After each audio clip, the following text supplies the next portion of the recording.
주의 이름을 찬양했사오니 주 우리의 찬양을 기뻐받아 주시옵시고 우리 주가 되신 우리 주님의 마음과 고백하며 또 주를 사랑한다고 고백하였사오니 우리의 사랑을 주님께서 기뻐받아 주시옵시고 우리의 삶이 날마다 주님과 함께 동행하는 삶이 되어지기며 우리 주님이 기쁘시게 하는 삶의 모습으로 살아갈 수 있도록 인도하여 주시옵소서. 이 시간 성탄 예배 가운데도 임재하여 주시옵시고 주님 영광 홀로 받아 주시옵소서. 주께 감사드리며 예수님의 이름으로 기도드립니다. 사도신경으로 오시는 고백 드리시겠습니다. 전능하사 천지를 만드신 하나님의 마루를 내가 믿사오며 그 외아들 우리 주 예수 그리스도를 믿사오니 이는 성령으로 잉태하사 동정녀 마리아에게 나시고 본디오 빌라도에게 고난받으사 십자가에 못 죽으시고 장사지 사흘 만에 죽은 자 가운데서 살아나시며 하늘에 오사 전능하신 하나님 우편에 저희로서 선대와 중재를 심판하러 오시니라. 성령을 믿사오며 거룩한 공의와 성도와 세움을 통한 것과 죄를 사해 주시는 것과 우리가 사는 것과 영원히 사는 것을 믿사옵나이다. 아멘. 찬송가 122장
소식은 옆에 순서대로 참고하시고 특별한 건 없고요. 다음 주 목요일날 11시 순교영신 예배 드리겠습니다.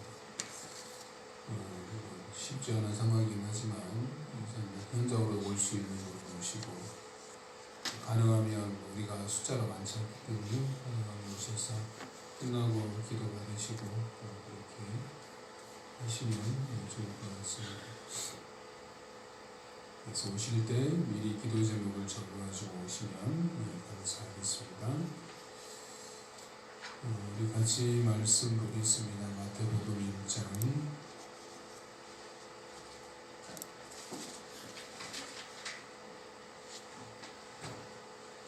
18절에서 25절까지 같이 보겠습니다.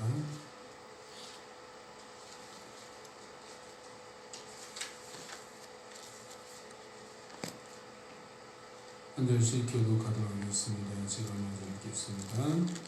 예수 그리스도의 나심은 이러함이라. 그의 어머니 마리아가 요셉과 약혼하고 동거하기 전에 성령으로 잉태된 것이 나타났더니 그의 남편 요셉은 의로운 사람이라 그를 드러내지 아니하고 가만히 그곳에 알며 이 일을 생각할 때 주의 사자가 현몽하여 이르되 다윗의 자손 요셉아 내 아내 마리아 데려오기를 무서워하지 말라. 그에게 잉태된 자는 성령으로 된 것이라. 아들을 낳으니 이름을 예수라 하라. 이는 그가 자기 백성을 그들의 죄에서 구원할 자이심이라 하니라.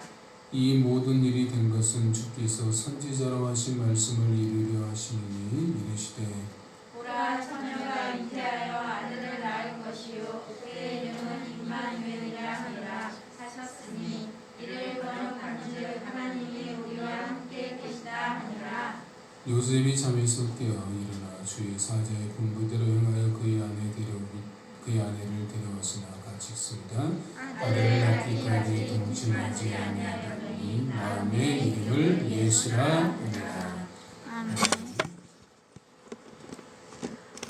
우리가 코로나로 인해서 특별한 성탄 예배를 드리게 되는데, 또 코로나로 인해서 시절이 수상하지만 또 어김없이 12월 25일이 되고 또 성탄 예배가 돌아왔습니다. 그래서 우리 먼저 한번 서로 같이 인사하도록 하겠습니다. 서로 바라보시면서 메리 크리스마스 인사하겠습니다. 메리 크리스마스.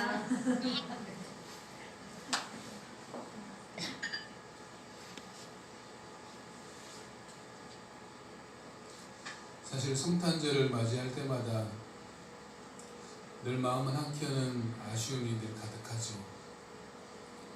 성탄절의 주인공 예수님이 어디 간대요 찾아볼 수가 없고, 다른 주인공 산타가 그 자리를 차지하여서 사람들이 거기에만 열광하는 모습들을 보는 것들이 갈수록 사실은 불편해지는 건 사실입니다. 어떻게 보면 그것이 전략이지 않을까 싶기도 한데,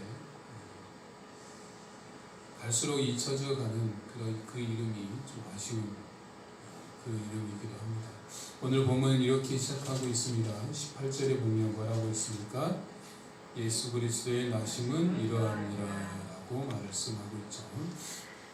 즉 예수 그리스도의 탄생에 대해서 말씀하고 있습니다. 예수 그리스도의 나심에 대해서 몇 가지 기억해야 될 것들이 있는데, 먼저 18절에 보시면 어떻게 탄생하셨다라고 말씀하고 있습니까? 그의 어머니 마리아가 요셉과 약혼하여 성령으로 잉태된 것이 나타났다. 긴 설명이 있지만 딱 한 가지만 기억합니다. 무엇으로 잉태되었다? 성령으로 잉태되었다. 성령으로 잉태되었다라는 사실이 굉장히 중요한 말입니다. 성령으로 잉태되었다라는 말은 우리와 같은 방법으로 이 땅에 오시지 않았다라는 거죠. 우리처럼 부모를 통해서 온 것이 아니라 성령을 통해서 오셨다라는 거죠. 이 말은 어떤 의미가 가지고 있냐면, 우리처럼 왔으면 뭐가 전가되는 거냐면 똑같이 원죄가 유전이 되어서 죄를 가지신 몸의 상태로 이 땅에 오시는 거예요. 그러면 죄를 구원하시기 위해서 이 땅에 오셨는데 우리의 죄를 구원해 주실 수가 없는, 구원해 주실 수 있는 구주가 될 수가 없는 거죠. 그래서 죄가 없는 상태로 오시기 위해서 사람의 방법을 초월한 초자연적인 방법은 성령으로 잉태되신 것이다 라고 말씀드린 겁니다. 성령으로 잉태된 것입니다. 그래서 두 번째는 그 다음에 21절에 보시면 또 뭐라고 말씀하고 있습니까? 그 이름을 뭐라고 했습니까? 예수라라고 말하고, 이는 그가 자기 백성을 그들의 죄에서 구원할 자심이라고 말하고 있죠. 여기서 예수라는 말은 이스라엘 사회에서 흔한 이름입니다. 예수라는 말이 어디서나 찾을 수 있는 이름이에요. 우리나라로 하면 김씨처럼 흔한 이름입니다. 이스라엘 사회에서 흔히 쓰는 이름이 예수라는 말, 그 안에 담겨져 있는 이름이 이제 구원자라는 뜻이 있어요. 그러니까 성경에 보면 여호수아, 예수와 전부 다 같은 의미입니다. 그런데 여기서 뭐라고 했어요? 예수는 그가 자기 백성을 그들의 죄에서 구원할 자로 오셨다라고 말하고 있죠. 그래서 예수님이 이 땅에 구원자 예수로 오셨다라는 것을 말씀하고 있어요. 그 다음에 세 번째는 이 모든 일이 된 것은 뭐라고 했습니까? 선지자로 주께서 선지자로 하신 말씀을 이루려 하심이다라고 말씀하고 있죠. 즉 성경에서 말씀하신 그대로 이루어진 것이다. 말씀대로 되어진 것이다 라는 것을 말하고 있습니다. 그러면서 23절에서는 말씀하신 그 말씀을 인용하고 있는데 그 말씀이 어디 말씀이냐면 이사야 7장 14절 말씀입니다. 그래서 이사야 선지자를 통해서 하셨던 말씀이 그대로 이루어지고 있는 것을 보게 됩니다. 이사야 7장 14절 말씀입니다. 그래서 그 이름을 뭐라고 했다고 했습니까? 임마누엘이다 라고 말한다라고 했죠. 그래서 임마누엘이라는 뜻이 뭐라고 했습니까? 하나님이 우리와 함께 계시다. 하나님이 우리와 함께 계신다라는 것을 말하고 있는 것이죠. 그래서 어떻게 보면 성탄절의 핵심은 뭐냐면 성탄절의 핵심이자 동시에 하나님께서 우리에게 주신 최고의 축복 또한 최고의 약속 그게 뭐냐면 바로 임마누엘 하나님이 우리와 함께 계신다라는 겁니다. 이것이 성탄절을 맞이하는 성탄절의 핵심이자 하나님께서 우리에게 주신 최고의 축복이자 최고의 약속입니다. 내가 너희와 함께한다. 하나님의 함께하심보다 큰 축복이 없고 하나님의 함께하심보다 큰 약속이 없는 것입니다. 그래서 이 아침에 우리는 하나님이 우리와 함께하신다라는 것이 왜 축복이고 왜 어떠한 약속을 가지고 있는지에 대해서 생각해보고 적용하고자 하는 것입니다. 먼저 첫 번째로 하나님의 함께하심의 축복에 대해서 생각해보면 하나님의 함께하심의 축복을 누린 사람들에 대해서 먼저 생각해보도록 하겠습니다. 하나님의 함께하심의 축복을 누린 사람들 하면 누가 생각나십니까? 하나님의 함께하심으로 인해서 복을 누린 사람 누가 생각나세요?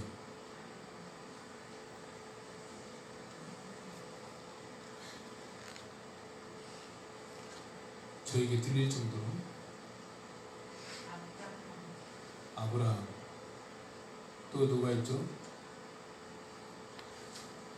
자, 물론 수없이 많은 사람들이 있지만 그 중에서 몇 사람만 예를 들어서 우리가 생각해보면 첫 번째 인물은 이삭입니다.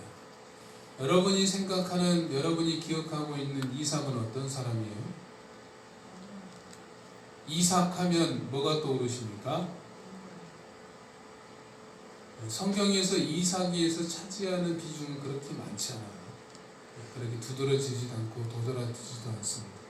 기억나는 것이 우물 사건 정도라고 볼 수 있어요. 그런데 성경에서 말하는 이삭은 거부가 되었다라고 말하고 있어요. 대단한 부자가 되었다라는 거죠. 근데 그가 부자가 된 이유는 간단합니다. 하나님께서 그에게 복을 주셨기 때문입니다. 그래서 그를 시기한 블레셋 사람들이 그의 우물을 메꾸게 된 거죠. 그래서 우물 사건이 발생하게 됩니다.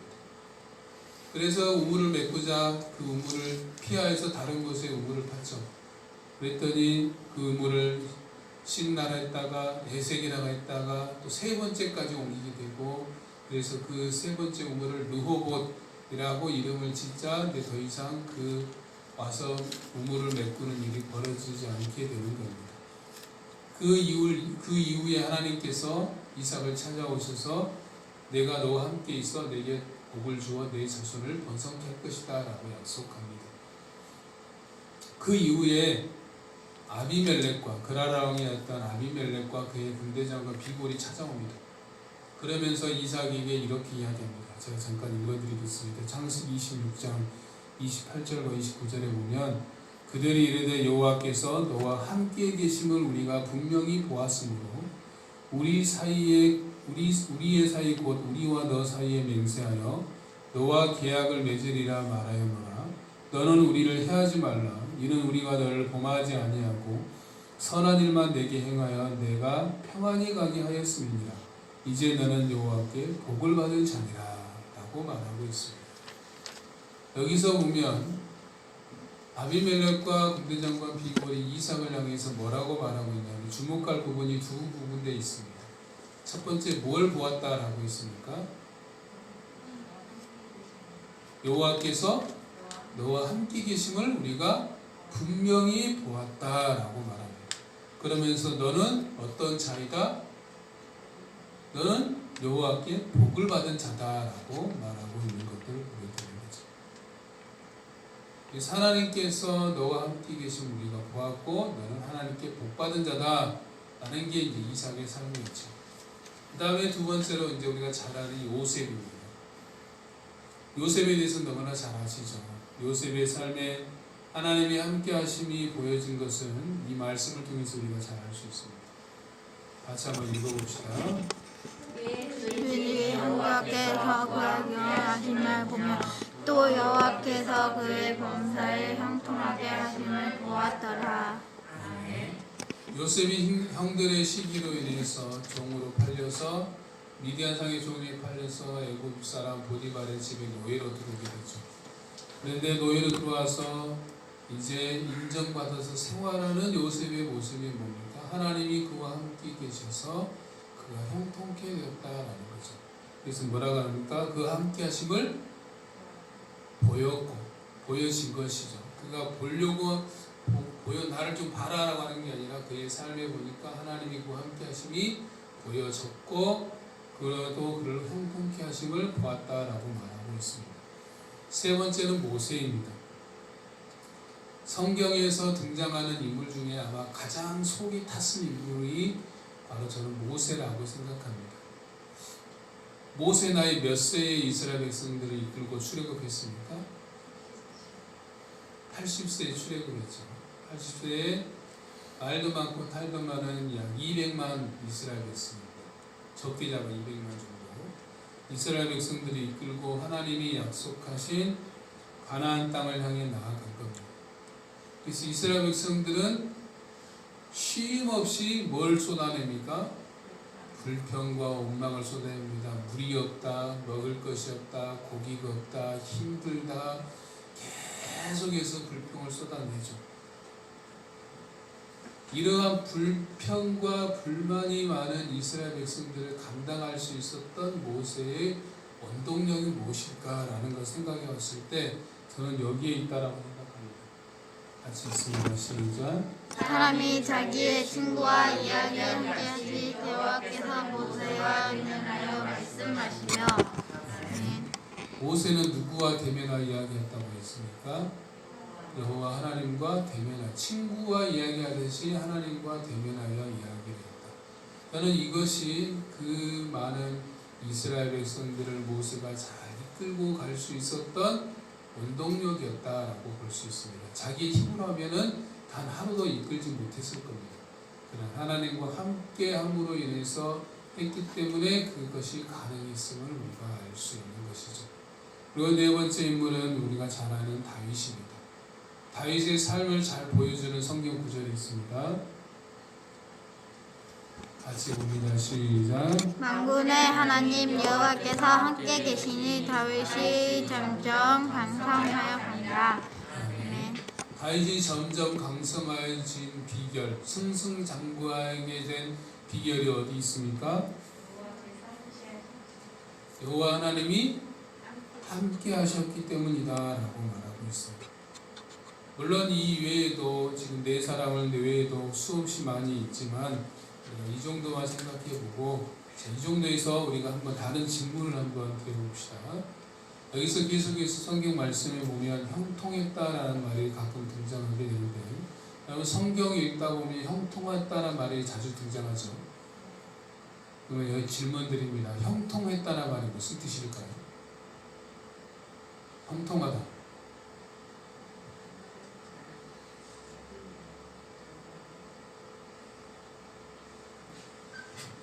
형통하다라는 말이 무슨 뜻입니까?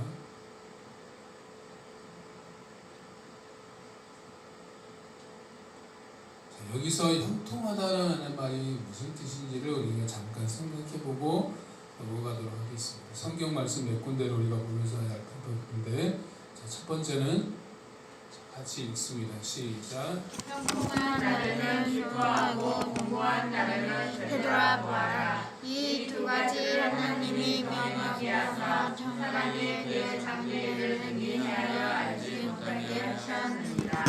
아멘. 여기서 형통은 이제 히브리어로 토브라는 단어를 쓰는데, 선한, 좋은 날에는 뜻이에요. 너의 삶에 좋은 날이 왔을 때에는 기뻐해라 라는 겁니다. 그래서 형통하다는 것은 내 삶이 좋은 날이다 라는 것을 말하는 것이고, 두 번째는 같이 읽습니다. 시작. 의인이 형통하면 상급이 즐거워하고 악인이 패망하면 기뻐 외치느니라. 여기서 형통은 히브리어로 투브입니다. 투브. 의미가 토브랑 좀 비슷한데, 좋은, 아름다운, 선함, 약간 투브나 토브나 비슷한 의미가 좀 가지고 있습니다. 그래서 주로 이제 어떨 때 많이 쓰냐면 시편 57편에 보면 주의 선하심으로 하옵소서 할 때 그 선함이 바로 투브입니다. 즉 하나님의 선하심을 나타낼 때 주로 투브라는 단어를 씁니다. 그래서 선하다, 그래서 아름답다라는 것을 주로 쓸 수 있죠. 그래서 형통하다는 것은 선함이라고 볼 수 있습니다. 그 다음에 세 번째는 우리가 잘 아는 말씀입니다. 그자가 빠졌습니다. 그를 붙이시고 시작. 그는 시냇가에서 기만함과 달을 안녕하며 매년 그 자기의 마르지 아니하니 그가 하는 모든 일이 다 형통하리로다. 아멘. 이 말씀은 잘 아는 말씀이죠. 우리가 시편 딱 열자마자 제일 먼저 읽는 말씀이고 많은 사람이 좋아하는 말씀인데, 여기서 형통이라는 단어는 히브리어로 찰라흐라는 겁니다. 찰라흐라는 것으로, 우리가 아까 요셉의 형통함에 봤던 창세기 39장 3절에서 나왔던 형통과 같은 단어입니다. 거기서도 형통도 이 같은 단어 찰라흐를 쓰고 있습니다. 그 뜻은 뭐냐면 전진하다, 발전하다, 번영하다, 성공하다 라는 뜻을 가지고 있어요.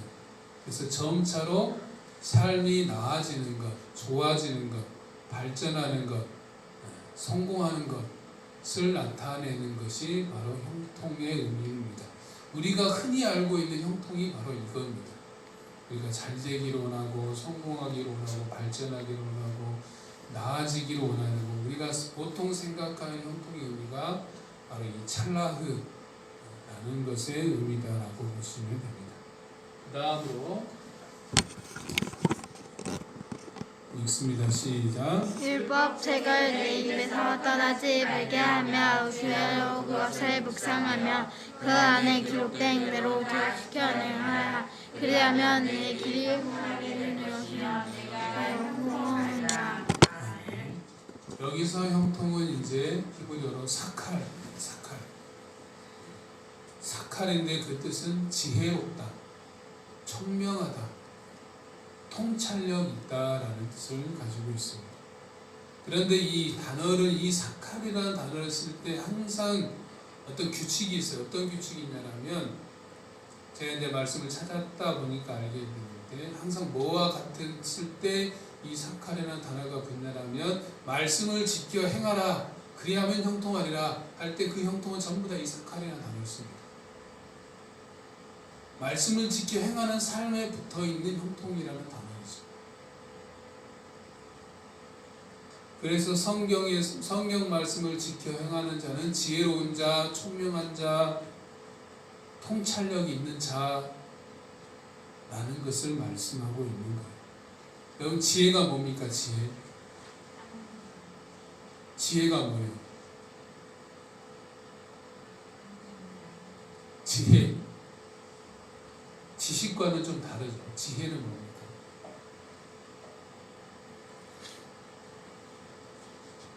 지혜라는 것은 어떻게 하라는 분명한 지시가 없을지라도 올바른 판단을 내릴 수 있는, 올바른 선택을 하는 것을 말하는 거죠.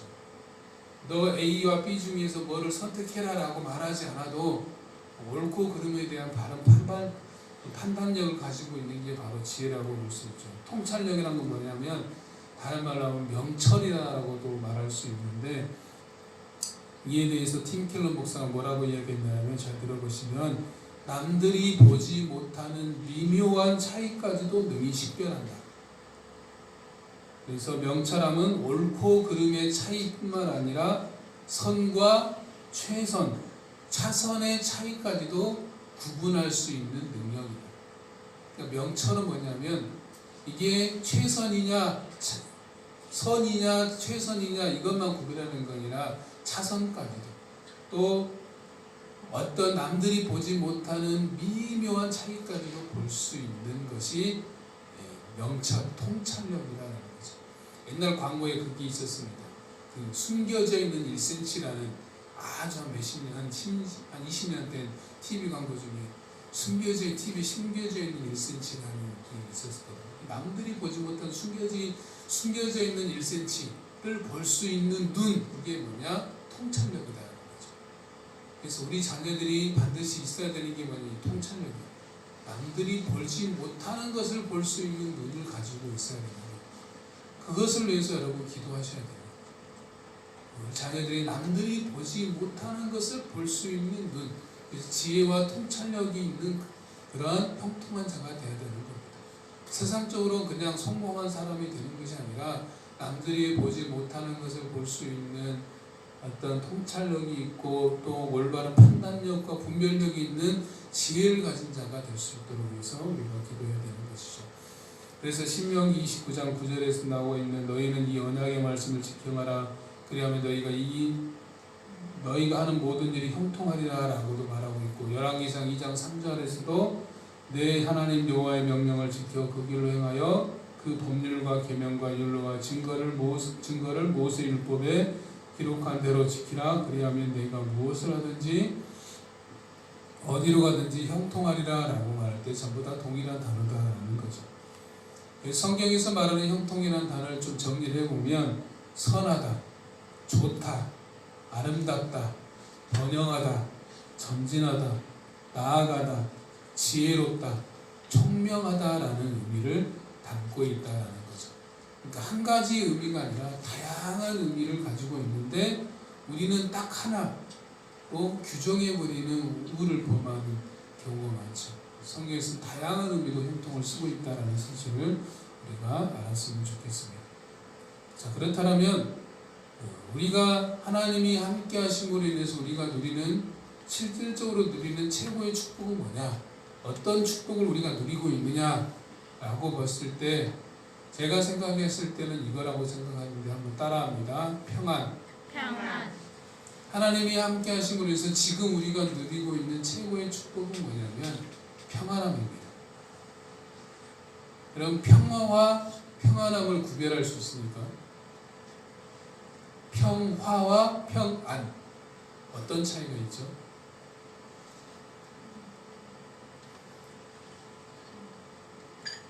현진 집사님 한번 설명해 주시겠어요?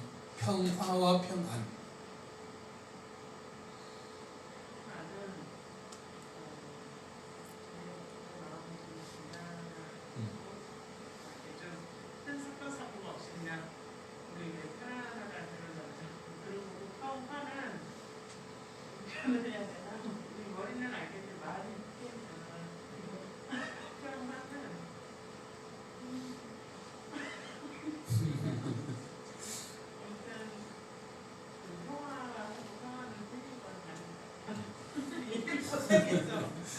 표현을 하니까 어렵죠. 원래 평화나 평화는 겉으로 봤을 때 똑같습니다. 둘 다 평온한 상태, 별로 없는, 아무 문제 없는 상태에 있지만 뭐가 다르냐면 마음의 상태도 다 똑같아요. 평안한 상태. 그런데 어떤 차이가 있냐면 평화는 외부적인 조건이 아무런 문제가 없어요.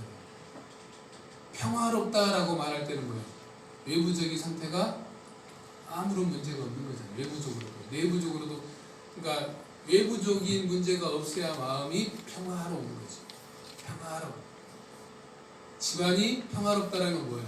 집에 아무 문제가 없어서 내 마음이 별 문제 없다라는 거지.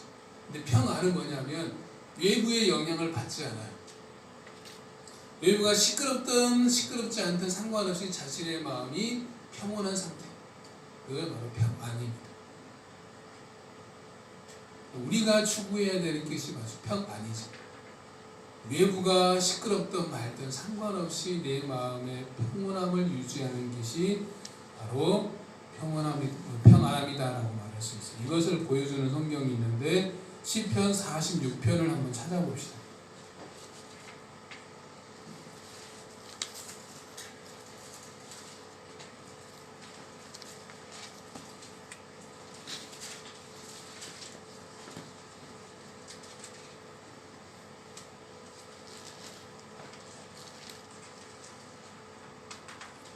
(46편) 1절에서 3절까지 한번 읽어봅시다.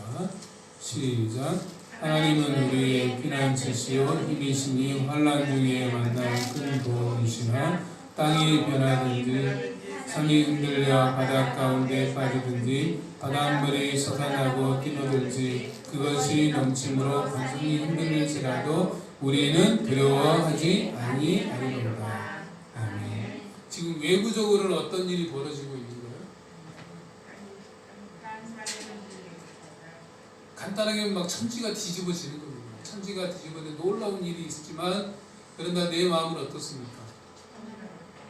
두렵지 않다라는 것은 요동하지 않고 있고 흔들리지 않고 있다는 거죠. 물론 여기서 말하는 것은 하나님으로 인해서 그 평안함이 오는 것이다라고 말할 수 있는데 우리가 주는 평안함이 바로 그것이다라는 것을 말할 수 있는 것이죠. 그 이유는 근본적인 이유는 이제 피난처이시고 힘이시고 환난 중에 만날 큰 도움이신 그 하나님을 믿음으로 인해서 그 하나님으로 인해서 내가 평안함과 평강을 누릴 수 있다라고 말하고 있는 겁니다. 다음 다윗의 고백을 한번 봅시다. 같이 읽어봅시다. 시작. 군대가 나를 대적하여 있을지라도 내 마음이 두렵지 아니하며 전쟁의 나가 나를 치려할지라도 나는 여전히 태어나리로다. 아멘. 군대가 나를 치려할지라도 내 마음이 두렵지 않고 전쟁이 일어날지라도 내 마음이 태어나다. 왜냐하면 하나님은 나의 빛이 되시고 구원이 되시고 능력이 되시기 때문입니다. 우리의 마음의 진정한 평안은 어디서부터 오는 겁니까? 하나님. 내가 하나님을 믿고 있기 때문에. 여러분 하나님을 신뢰하고 있겠다. 하나님이 나와 함께 하심을 내가 믿는다라면 내 마음속에 뭐가 있어야 됩니까? 평안함이 있어야 됩니다. 하나님을 믿는다라고 말하면서 하나님이 나와 함께 하심을 믿는다라고 말하면서 내가 두려워하고 있고 염려하고 있고 불안에 벌벌 떨고 있는 것은 내가 진정으로 하나님을 믿고 있는 것이 아닐 수 있다라고 우리가 생각해 봐야 된다라는 것이죠. 초대교회 때 사도들이 많은 핍박과 어려움 속에서도 담대하게 복음을 전할 수 있었던 이유도 하나님이 함께 하심을 믿고 평안하였기 때문이라는 거죠. 그들은 죽음을 두려워하지 않았습니다. 죽는 것을 오히려 기쁨으로 여겼었던 이유가 자신과 함께 하신 하나님을 향한 분명한 믿음이 있었다라는 것을 볼 수 있는 것이죠. 그러므로 우리 사랑하는 우리 성도들이 이런 하나님 주시는 평안함을 누리는 축복을 누리시기를 주의 이름으로 축복합니다. 자, 그러면 이제 우리가 두 번째로 하나님이 주시는 약속에 대해서 생각해 봅시다. 우리가 하나님이 함께 하심의 약속에 대해서 보면 첫 번째는 바로 이겁니다. 같이 읽어봅시다. 시작. 여호와는 너를 지키시니라. 여호와께서 내 문족인데 내 그늘이 되시나니 낮에 해가 너를 상하게 치지 아니하고 너희를 너를 해치지 아니하리로다. 아멘. 하나님께서는 우리를 뭐하는 자입니까? 지키시는 자입니다. 지키시는 자. 여호와는 너를 뭐하는 자다? 지키시는 자다. 그래서 우리가 오른쪽에 내 그늘이 되어주시고 낮의 해가 밤의 날도 늘 상치하지 못하게 한다는 것은 우리가 모든 환난에서 우리를 지켜주신다라고 말하는 거죠. 근데 우리가 이 말씀을 오해해서는 안 됩니다. 어떤 오해를 해서는 안 되냐면 어떤 어려움과 어떤 시련도 없다라는 말이 아니에요. 하나님이 나를 지켜주기 때문에 내 삶에 어떤 어려움과 시련이 오면 안 된다라는 뜻이 아니에요. 그렇게 생각하기 때문에 갑자기 어려운 일이 생기고 시련이 생기면 하나님에 대해서 이제 오해해서 시험에 드는 사람들이 있는데 그것은 자기가 잘못 생각했기 때문입니다. 이것은 시련이 없고 어려움이 없다라는 뜻이 아니라 성경에 분명히 뭐라고 있어요. 하나님을 믿으시면 너희를 믿으면 믿을 뿐만 아니라 고난도 있다라고 분명히 말씀하고 있잖아요. 여기서 말하는 것은 시련과 어려움이 없다라는 것이 아니라 바로 삶의 어려움과 고난이 와도 그것으로 인해서 완전히 넘어지지 않도록 지켜주신다는 거지. 완전히 쓰러져 자빠져서 넘어져서 나이고 기부업 하지 않도록 지켜주신다. 도저히 나 못하겠습니다. 하나님 포기할래요? 라고 놓아버리지 않도록 지켜주신다라는 겁니다. 그래서 다르게 말하면 하나님은 우리로 하여금 이기지 못할 시련이 없게 하신다라는 겁니다. 이 말이 참 좋은 것 같아요. 이기지 못할 시련이 없게 하신다. 그래서 다음 말씀을 보면 한번 읽어봅시다. 시작. 네가 물 가운데 도전할 때 너와 함께 할 것이라. 강을 건너되 물을 더 장구하지 못할 것이며 네가 물 가운데 도전할 때 불이 아니할 것이요 불꽃이 너를 사르지도 못하나니. 아멘. 물과 불이 없다라고 말한 적 없어요. 물이 너를 덮쳐오고 불이 너를 태울지라도 그것이 너를 침몰하지 못하고 너를 태우지 못하고 내가 너를 지켜주고 너와 나와 함께 하겠다라는 거죠. 그 시련이 너를 사로잡지 못하도록 내가 보호해 주겠다라는 겁니다. 그 다음 말씀 봐봅시다. 같이 읽읍시다. 시작. 사랑의 말씀입니다. 시작. 내가 사망의 음침한 골짜기로 다닐지라도 해를 두려워하지 아니할 것은 주께서 나와 함께 하심이라. 주의 지팡이와 막대기가 나를 안위하신다이다. 여기서 보면 우리가 때로는 사망의 음침한 골짜기를 지나간다라고 말하고 있죠. 그런데 지나가게 되더라도 뭐 하지 말라? 두려워하지 말라. 왜 두려워하지 말라 하니까 주께서 나와 함께 하십니다. 그리고 주의 지팡이와 막대기가 나를 안위하실 것이다 라고 말씀하고 있습니다. 목자의 지팡이는 여기에 대해서 다르게 말하는 사람이 있지만 저는 이제 그 사람은 그 사람의 해석이고 저는 어떻게 해석하냐면 여러분 성화 같은 것들이 가끔 보셨죠? 이렇게 긴 막대 끝이 꼬부라진 이렇게 끝이 꼬부라진 긴 막대 생거 보셨습니까? 그 막대를 그 지팡이를 말하는 거예요. 그래서 이 목자가 앞에 가고 앞이나 뒤에서 가고 이제 양들이 졸졸졸 따라오면 가끔 이제 말 안 듣는 양이 있잖아요. 정신 못 차리는 양들. 대오를 이탈하는. 잘 가다가 옆길로 빠지는 양들이 있으면 목자가 양의 목을 딱 걸어서 제자리로 돌아오도록 하는 겁니다. 우리가 잠시 시험에 들 수 있어요. 유혹에 빠질 수 있다는 거죠. 근데 우리가 그 시험에 빠지지 않도록 보호해 주신다는 거죠. 시험이 우리를 찾아올 수 있습니다. 그러나 그 시험에 우리가 빠져들지 않도록 하나님께서 보호해 주신다는 거죠. 지팡이는 뭐냐면 끝이 뾰족하게 생겼습니다. 날카롭게. 그래서 일이나 늑대가 양을 해치러 공격해 올 때 물리칠 수 있는 공격용 무기다라는 거죠. 그 말은 뭐냐면 사단이 우리를 공격해 올 때 하나님께서 우리를 보호해 주신다. 사단을 물리치심으로 해서 우리를 보호해 주심을 말씀하고 있는 겁니다. 그 다음으로 한번 가봅시다. 같이 읽어봅시다. 시작. 그가 친히 말씀하시기를 내가 결코 버리지 아니하냐고 너희를 떠나지 아니하리라 하셨습니다. 아멘. 내가 결코 너희를 뭐하지 않는다? 내가 결코 너희를 버리지 않고 떠나지 않을 것이다. 하나님께서 약속하셨어요. 그래서 이것이 하나님이 함께 하신다는 것의 분명한 선언이에요. 그래서 여러분 자꾸 느낌을 의지하지 마세요. 감정을 의지하지 말고 하나님의 말씀을 의지하세요. 내가 느낌적으로 안 오는데 감정적으로 안 느껴지는데 그것은 내 느낌이고 감정이고 사실을 우리가 팩트를 요즘 많이 사람들이 강조하는 팩트 말씀의 팩트가 뭐예요? 내가 과연 너희를 떠나지도 않고 버리지도 않는다라고 말씀하시잖아요. 하나님의 가장 무서운 심판이 뭐냐면 로마서 말씀에 의하면 로마서 1장 말씀에 의하면 내버려 두시는 겁니다. 유기입니다. 유기, 방임, 방치. 다른 말로 하면 네 마음대로 살아라. 이게 제일 무서운 형벌입니다. 자녀들 중에 부모의 잔소리를 좋아하는 자녀들은 별로 없을 거예요. 근데 알아야 될 것은 그게 있어요. 내 자녀이니까 내가 사랑하니까 잔소리하는 겁니다. 그러니까 잔소리하는 것을 어떻게 고맙게 생각해야 돼요.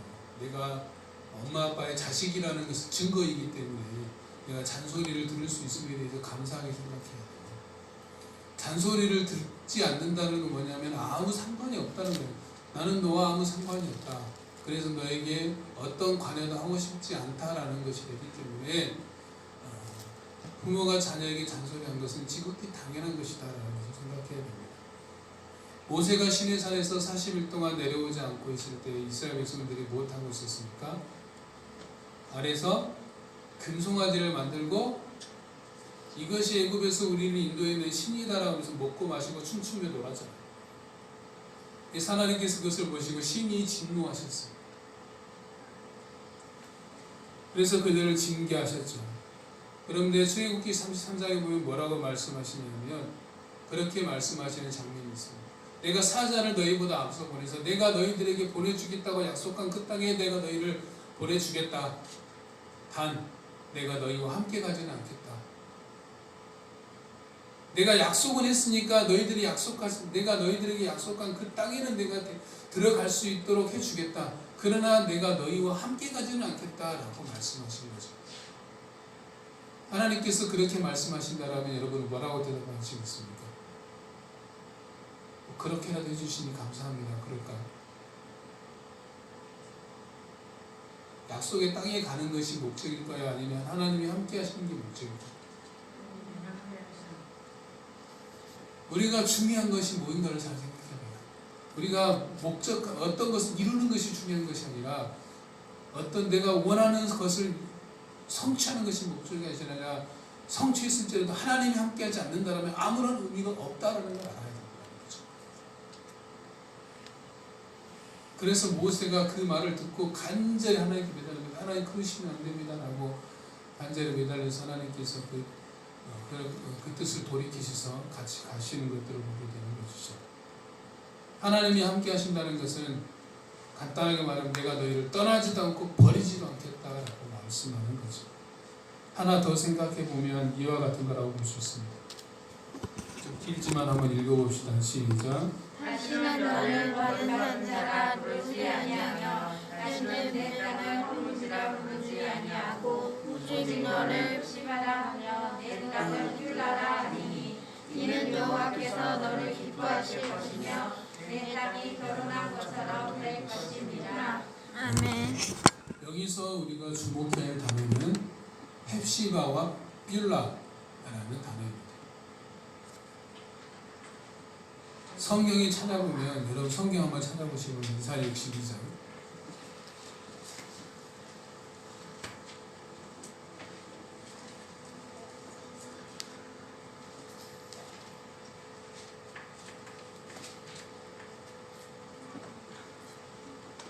62장에 보면 거기서 헵시바, 뷸라를 한번 찾아보시기 바랍니다.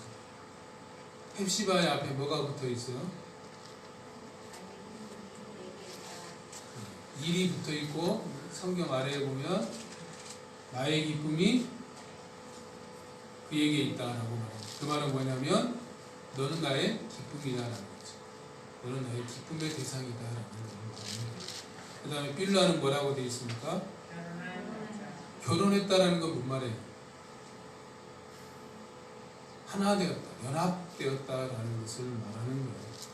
그래서 하나님이 함께 하신다는 건 뭐냐면 우리가 하나님의 기쁨의 대상이자 우리는 하나님과 연합된 관계다라는 걸 말하는 거예요. 연합되었다는 건 뗄래야 뗄 수 없는, 그래서 서로 이렇게 부부가 결혼하는 것처럼 하나님과 우리 사람들이 딱 이렇게 붙어있는 연합된 관계임을 우리에게 말씀해 주고 있다는 것이 말씀하고 있다는 거죠.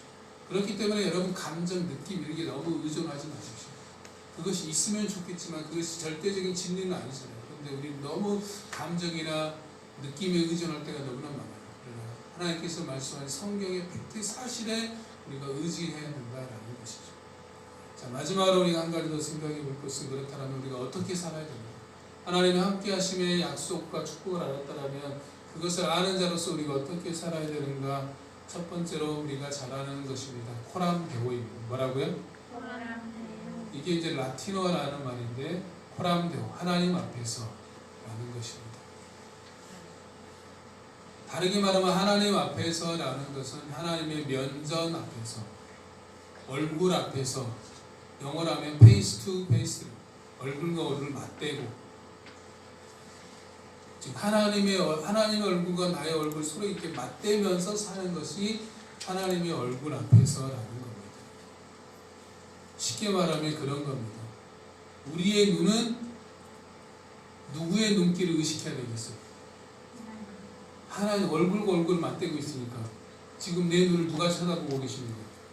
하나님의 눈이 나의 눈을 마주치고 있기 때문에 하나님의 눈을 의식하고 있어 행해야 되는 것이고, 그리고 나의 눈은 무엇을 바라보니 하나님이 나를 바라보시는 것처럼 타인을 바라봐야 돼요. 그러니까 하나님이 나를 바라보시는 것처럼 나는 살고, 나는 타인을 바라볼 때 하나님께서 나를 바라보시는 그 눈으로 타인을 긍휼의 시선으로 대하는 것이다 라는 거죠. 두 번째, 내 귀는 하나님의 내 말씀을 듣고 계심을 기억해야 됩니다. 여러분, 하나님이 내 말을 듣고 있다라고 생각하면 말을 함부로 할 수 있겠습니까? 동시에 또한 우리는 매일 하나님의 말씀을 들으며 살아야 됩니다. 두 가지 의미가 있는 거죠. 내 말도 들을 뿐만 아니라 나도 하나님의 말을 들어야 된다. 그 다음에 코는 뭐하는 기능을 갖고 있습니까? 코는 뭐하는 겁니까? 누나의 코는 뭐하는 기능이에요? 코. 냄새죠. 냄새 맡는 거. 코는 뭐냐면 하나님께서 맡으시기에 향기로운 냄새가 되는 우리의 삶이 되어야 된다는 거예요. 우리의 삶에서 하나님이 기뻐하시는 거룩한 향기로운 냄새가 나야 됩니다. 아가서 1장에 보면 내 기름이 향기로워 아름답고 내 이름이 쏟은 향기름 같으므로 처녀들이 너를 사랑하는구나 라고 했어요. 이 말은 뭐냐면 사랑하는 자의 모든 냄새의 아름다움을 말하고 있는 겁니다. 여러분, 누군가를 사랑하면 그 사람의 모든 것이 다 아름답게 느껴질 때가 있잖아요. 하나님께서는 우리를 그렇게, 우리의 삶이 하나님 보시기에 그렇게, 하나님 보시기에 우리의 삶 자체가 하나님 맡으시기에 향기로운 냄새, 거룩한 냄새가 나야 된다는 거죠.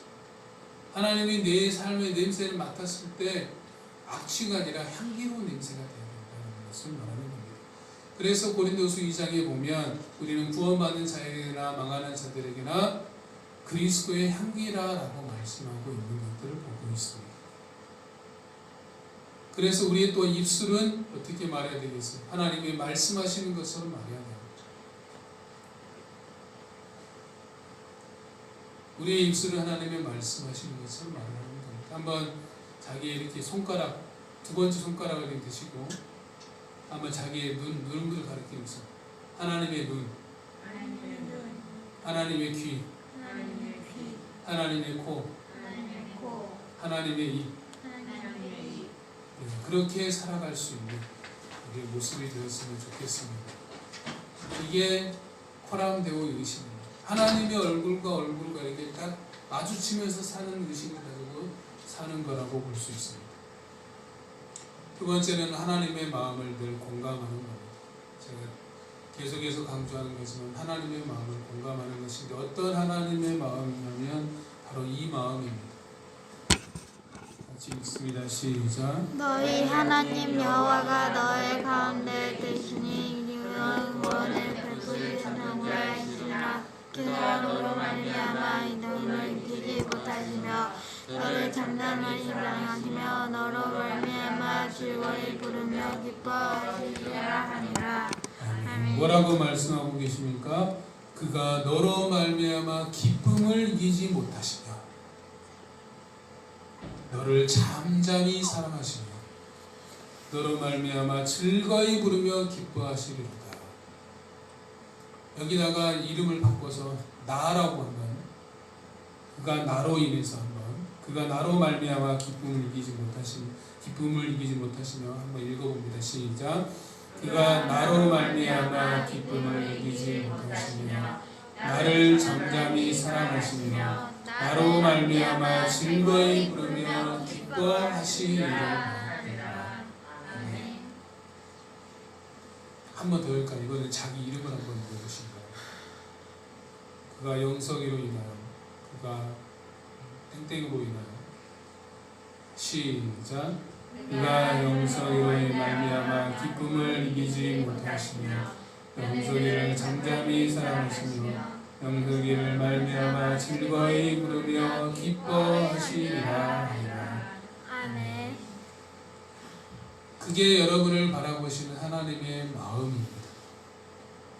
그 마음을 여러분 공감하시기 바랍니다. 그 마음으로 살아가는 우리 성도님 되시기를 주의 이름으로 축복합니다. 그래서 오늘이 가기 전에 이 말씀을 암송했으면 좋겠어요. 너희 하나님 여호와가 너희 가운데 계시니 그를 구원을 베푸신 전능자시오. 그가 너로 말미암아 기쁨을 이기지 못하시며 너를 잠잠히 사랑하시며 너로 말미암아 즐거이 부르며 기뻐하시리로다. 우리 한 5분만 투자하면 금방 외울 수 있을 거예요. 그래서 외우셔서 스바냐 3장 17절 말씀이거든요. 꼭 외우셔서 기억했으면 좋겠습니다. 말씀을 마무리하면서 예수님께서 이 땅에 오신 날 우리의 최고의 축복이요 최고의 약속은 하나님이 우리와 함께 계신다, 나와 함께 하신다라는 것입니다. 그래서 하나님이 나와 함께 계신다는 것은 언제부터 언제까지 함께 계신다라고 했냐면 하나님이 처음부터 영원 첫날부터 영원부터 영원까지 처음부터 끝날 때까지 세상 끝날까지 우리와 함께 계신다라고 말씀하고 있습니다. 그래서 지금 이 순간에도 앞으로에도 내가 죽는 그 순간에도 모든 날들에도 나와 함께 계시는 그 하나님이 함께 계심을 날마다 누리며 경험하며 살아갈 수 있는 우리 모든 성도들 되시기를 주의 이름으로 축복합니다. 우리 같이 함께 찬양하겠습니다. 예수가 함께 계십니다.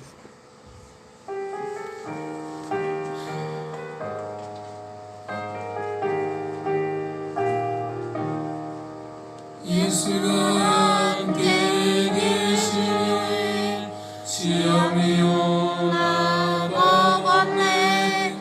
기쁨의 근원 되시는 예수를 위해 삽시다. 날마다 주를 섬기며 언제나 주를 기리고 그 사랑 안에 살면서 땅 길로 가지 맙시다. 이 세상 사는 동안에 주를 전파하면서 무한한 공간 주시는 예수를 위해 삽시다. 날마다 주를 섬기며 언제나 주를 기리고 그 사랑 안에 살면서 간 길로 가지 맙시다. 이 세상 친구 없어도 예수는 나의 친구니 우리 아니를 버리고 예수를 위해 삽시다. 날마다 주를 섬기며 언제나 주를 기리고 그 사랑 안에 살면서 딴 길로 가지 맙시다. 주께서 심판하실 때 잘했다 칭찬하리니 이러한 삶을 받도록 예수를 위해 삽시다. 날마다 주를 섬기며 언제나 주를 기리고 그 사랑 안에 살면서 딴 길로 가지 맙시다. 기도하겠습니다. 하나님 감사합니다. 주님께서 이 땅에 오셔서 우리와 함께 계시고 지금도 함께 계시고 앞으로도 영원까지 함께 계신다라고 말씀해 주시니 감사합니다. 우리와 함께 계시는 그 하나님의 약속들, 그 하나님의 축복들을 우리가 날마다 누리며 살게 하여 주시옵시고 그 하나님의 은혜를 만끽하며 살아갈 수 있는 복된 우리 성도들 되어질 수 있도록 인도하여 주시옵소서. 그래서 그 하나님의 함께 하심을 늘 믿음으로 자신 있고 담대하게 하여 주시옵시며 이 땅에서 위축됨 없이 늘 아버지 하나님 주님 주시는 평강함을 누리며 살아갈 수 있도록 주님 역사하여 주시옵소서. 그래서 우리를 잠잠히 사랑하시며 우리를 하나님 아버지 기뻐하시는 그 하나님의 부르심의 마음을 알 수 있도록 인도하여 주시옵소서. 지금은 우리 주 예수 그리스도의 은혜와 하나님의 크고 많으신 사랑과 성령님의 감화 감동 교통하심이 날마다 우리와 함께 계셔서 우리와 함께 계심을 통하여서 일하시기를 기뻐하시고 또 우리가 하나님의 함께 하심을 날마다 누리기를 소망하는 우리 사랑하는 모든 성도들 머리 위에 지금부터 영원까지 항상 함께 있을지어다.